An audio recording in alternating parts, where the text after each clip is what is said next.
Now we look to the aftershocks of a brutal murder. In 2017, the tragedy sent shockwaves throughout Europe. It also unveiled a potential web of corruption. Now investigations have found that the Chinese businessman is at the heart of the money trail. It has to do with Malta, a small island nation in the middle of the Mediterranean. And the victim is one of Malta's most famous journalists, Daphne Galizia. Galizia is known for her work exposing corruption. She ran a blog where she posted her investigative reports, and it had more page views than the country's population. In 2017, Galizia was investigating a web of companies. She suspected they were funneling bribes to Malta's top politicians. One day after work, she climbed into her car to go to the bank. What Galizia didn't know was that she was being watched. Someone had put a remote-controlled bomb under her car seat. When the moment came, the killer activated the bomb, and Galizia became a ball of fire. The explosion was so powerful, it shook the windows of her home.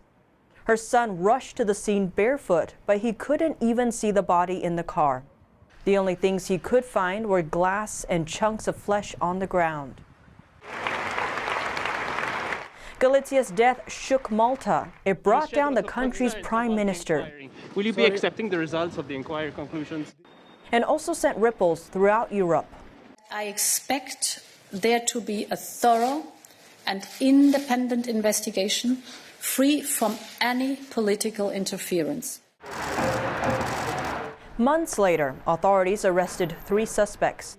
One of them said Galizia was killed because she was going to publish some details on something. But at this point, the person behind the suspects was still a mystery. But her death didn't put an end to her investigation. Over 40 reporters came together and picked up the money trail she was following. And clues led them to a country halfway across the globe, China.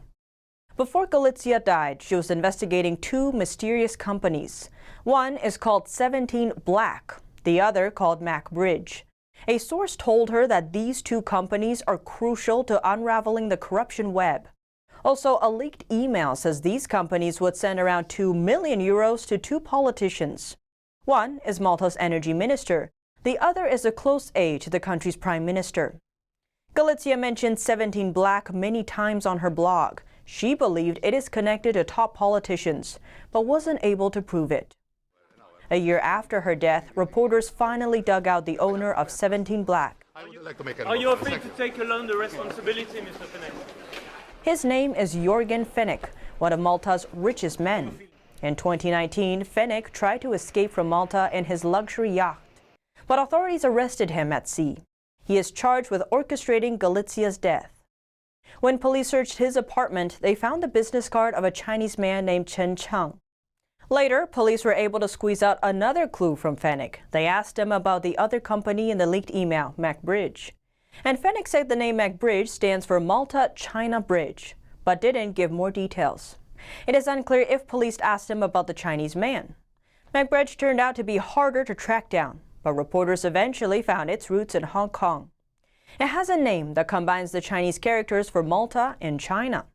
The company is set up in a way that makes it hard to find its owner. The Hong Kong register doesn't have the owner's name. The only clue reporters could find is the company's director, a Chinese woman in her 60s. After much digging, they found the woman to be the mother-in-law of Chen Cheng. He was the Chinese man on the business card in Fenech's place. From here, the puzzles that Galizia was trying to piece together start to fall into place. Chen is a key player behind a major deal between Malta and the Chinese regime in 2014. The deal allows a Chinese state-owned company to buy a third of the stake in Malta's only electricity supplier, Malta.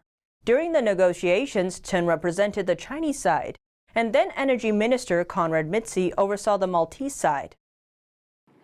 And the deal is also part of Beijing's controversial Belt and Road Initiative. The communist regime uses this project to expand its influence across the globe.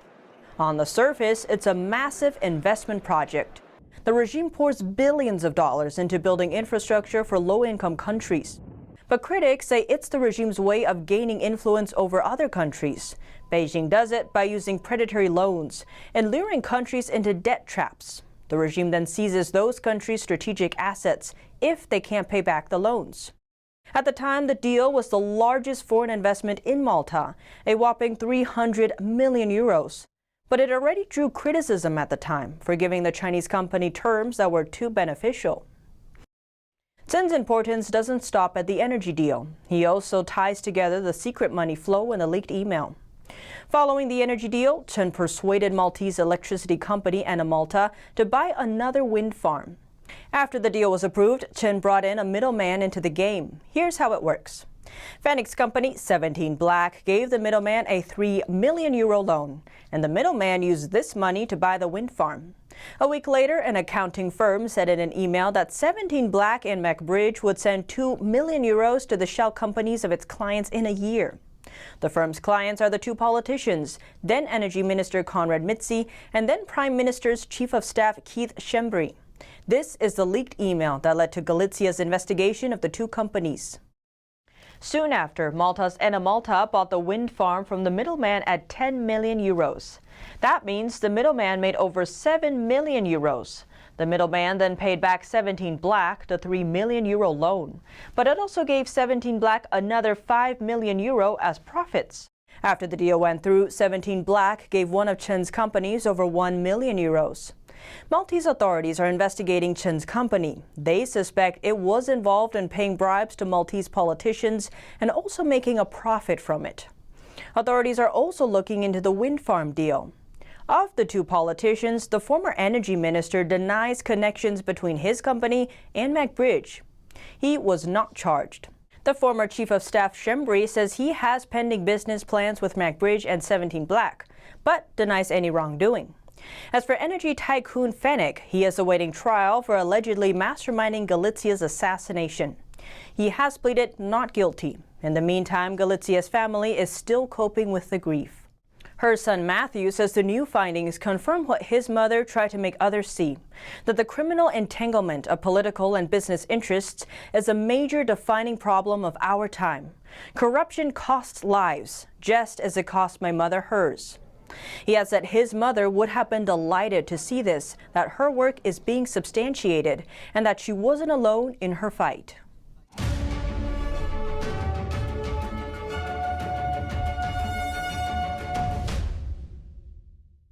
Hi, we're happy to announce that you can also catch us on cable TV now.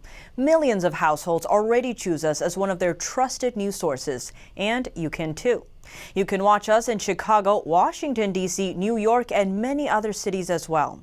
And if your system doesn't carry NTD yet, you can just give them a quick call and request NTD on your cable provider.